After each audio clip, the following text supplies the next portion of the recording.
Malahayati dikenal sebagai pendiri Inong Bale, pasukan perang pertama yang seluruh anggotanya adalah perempuan dan ditakuti oleh musuh di perairan pesisir Aceh Besar serta Selat Malaka. Kemerdekaan yang diraih bangsa Indonesia pada tanggal 17 Agustus 1945 atau tepat 78 tahun silam tak lepas dari peran besar para pejuang dalam upaya mengusir penjajah yang bercokol di bumi Nusantara sejak 350 tahun yang lalu. Sudah tak terbilang berapa banyak nyawa dipertaruhkan oleh para kusuma bangsa demi terwujudnya kemerdekaan. Sebagai syarat berdirinya suatu negara berdaulat, Malahayati adalah salah satu dari sekian banyak pejuang tersebut. Ia merupakan perempuan asli Aceh kelahiran 1 Januari 1550 lampau dan menjadi satu di antara beberapa singa betina dari tanah Rencong yang bernyali besar.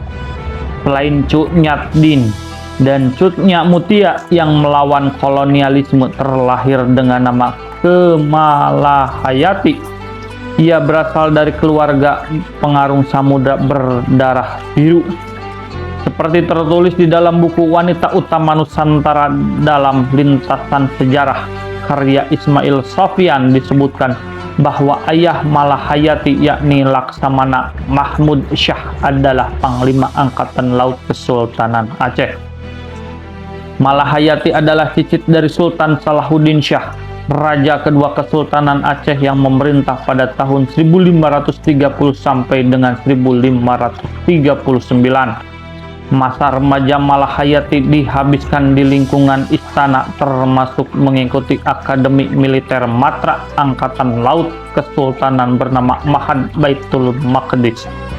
Saat baru berusia 35 tahun atau sekitar 1585, Malahayati dipercaya menjadi kepala barisan pengawal istana rahasia dan panglima protokol pemerintah semasa Sultan Alauddin Riyad Shah Al-Mukamil memerintah.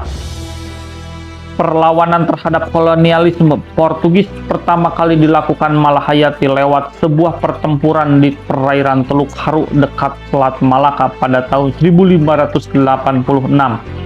Suami Malahayati, Laksamana Tuanku Mahmudin bin Said Al-Latif yang juga kepala pengawal Sultan memimpin pertempuran. Puluhan kapal kayu Kesultanan Aceh berusaha mencegat kapal-kapal perang Portugis. Armada perang Kesultanan Aceh mampu memukul mundur Portugis. Namun sayang, suami Malahayati gugur dalam pertempuran tersebut. Ia tidak dapat menerima kenyataan tersebut dan berjanji menuntut balas dan meneruskan perjuangan sang suami. Posisi mendiang Laksamana Tuanku Mahmudin kemudian digantikan oleh Malahayati oleh Sultan Riyad Shah. Ia pun diberi pangkat Laksamana dan menjadi perempuan pertama di dunia kala itu yang menyandangnya, seperti dikutip dari buku Perempuan Sumala. Sebuah rencana besar pun diungkapkan Malahayati kepada Sultan. Dirinya mengaku ingin membangun sebuah armada tempur laut yang seluruh prajuritnya adalah perempuan. Inong Bale. Ia menamakan pasukan elit tersebut dengan Inong Bale atau prajurit perempuan yang berstatus janda. Jumlahnya pun tak main-main mencapai 2000 orang. Mereka seluruhnya adalah para janda dari prajurit yang gugur kala bertempur melawan Portugis. Berbekal kemampuan yang didapat ketika menimba ilmu di Ma'had Baitul Maqdis, Malahayati melatih Inong Bale menjadi pasukan tempur yang disegani. Apalagi kala belajar di Ma'had Baitul Maqdis, Malahayati ditempa oleh instruktur perang dari negara Turki. Seperti ditulis dalam Malahayati, Sri Kandi dari Aceh. Sultan Aceh kemudian mendaulatnya sebagai Panglima Armada Laut alias Laksamana dan merupakan perempuan pertama di dunia yang menyandang jabatan itu. Sultan juga membekali pasukan Inong Bale dengan 100 unit kapal perang ukuran besar berkapasitas masing-masing 400 pasukan. Pasukan Inong Bale mulai dilibatkan dalam beberapa peperangan melawan Portugis dan Belanda. Wilayah pertempuran mereka tidak hanya sebatas di perairan Selat Malaka saja, namun juga sampai ke pantai timur Sumatera dan Malaya. Mereka juga membangun benteng Inong Balai di sebuah perbukitan tak jauh dari pesisir Teluk Lamreh, Kerang Raya, Kecamatan Masjid Raya, Kabupaten Aceh Besar.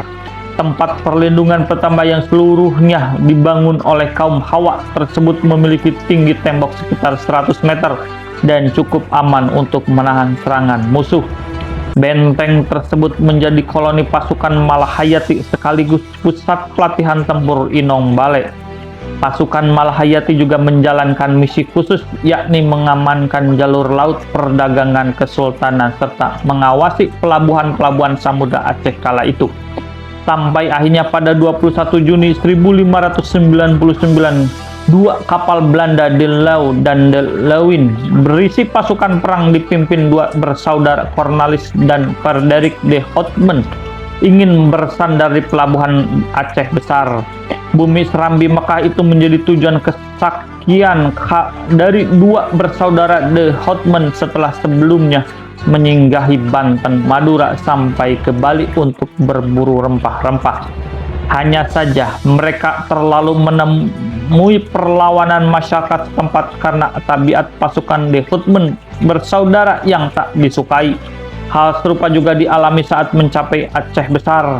Mereka tertahan di atas kapal di tengah laut karena tak dapat izin dari Sultan. Laksamana Malahayati dan pasukan Inong Balai telah menunggu dan bersiaga. Sultan pun memerintahkan Laksamana Malahayati mengusir dua kapal Belanda tersebut. Pertempuran di tengah laut tak terelakkan, pasukan Inong Balai berhasil menghancurkan dua kapal dagang itu dalam sebuah duel 1 lawan 1 di atas kapal musuh pada 11 September 1599. Laksamana Malahayati berhadapan dengan Cornelis. Nyawa Cornelis pun melayang di ujung rencong Malahayati. Seperti dikisahkan sejarawan Marie van Zegelen lewat bukunya Eau de Glory yang terbit pada 1935, Belanda disebutkan banyak kehilangan pasukan mereka dan sebagian yang masih hidup termasuk Frederik de Houtman dijebloskan ke Hotel Prodeo alias penjara.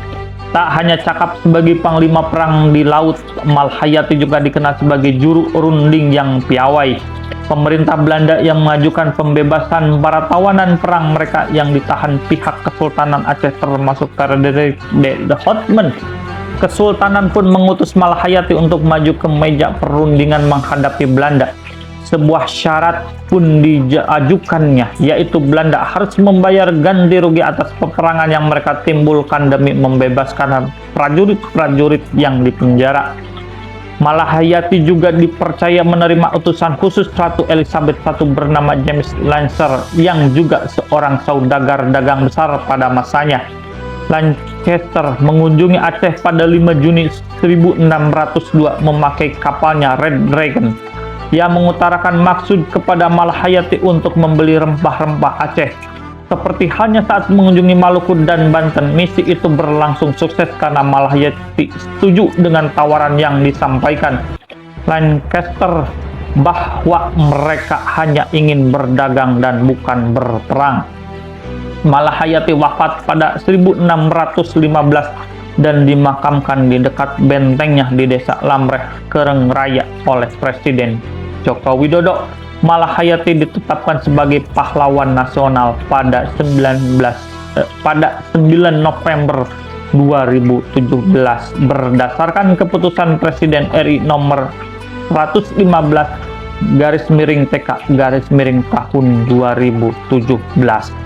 Selain disematkan sebagai nama salah satu kapal perang TNI Angkatan Laut, Malahayati juga dijadikan sebagai nama pelabuhan di Desa Lamreh, Kereng Raya, Kecamatan Masjid Raya, Aceh Besar. Pelabuhan Malahayati yang dimulai sejak masa Sultan Iskandar Muda sebelum 1970 digunakan sebagai pelabuhan transit, lalu sempat dialihfungsikan menjadi tempat persinggahan kapal dan menjadi mangkrak pasca tragedi tsunami 2004. Baru pada 2007 pelabuhan Malahayati kembali beroperasi untuk mengangkut produk ekspor asal Aceh ke kawasan Eropa dan Timur Tengah.